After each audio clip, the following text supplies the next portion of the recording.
рӯзи 6 ноябри соли 1994 дар таърихи тоҷикистони навин рӯйдоди тақдирсоз ба вуқӯъ пайваст. халқи тоҷик баъди истиқлоли давлатӣ аввалин конститутсияи ҷумҳурии тоҷикистонро тариқи райпурсии умумии халқӣ бо ҷонибдории аксарияти райдиҳандагон қабул кард, ки дар ҷараёни таҳияи он беш аз 7000 таклифу пешниҳоди мардуми мамлакат баррасӣ ва ба инобат гирифта шуда буд.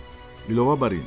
ҳукумати ҷумҳурии тоҷикистон гурӯҳҳои корӣ таъсис дода, онҳоро ба ҷумҳурии Туркия, Федератсияи Русия ва як қатор кишварҳои Аврупо фиристод, то ки таҷрибаи ғании ин давлатҳоро омӯхта дар қонуни асосии ҷумҳурии Тоҷикистон онҳоро истифода баранд.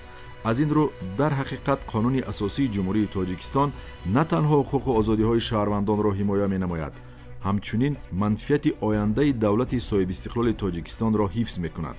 ин ҳуҷҷати сарнавиштсоз баъдан яке аз 5 конститутсияи беҳтарини давлатҳои узви Созмони амнияту ҳамкории Аврупо эътироф гардида, бори аввал дар таърихи ватанамон имконияти инкишофи ҳаёти ҷамъиятиро дар асоси равияҳои гуногуни сиёсӣ ва мафкуравӣ эълон кард ва ҳуқуқи шаҳрвандонро дар ташкили ҳизбҳои сиёсӣ, иттифоқҳои касаба ва дигар иттиҳодияҳои ҷамъиятӣ, ҳамчунин иштирокашонро дар фаъолияти онҳо тавсия бахшид.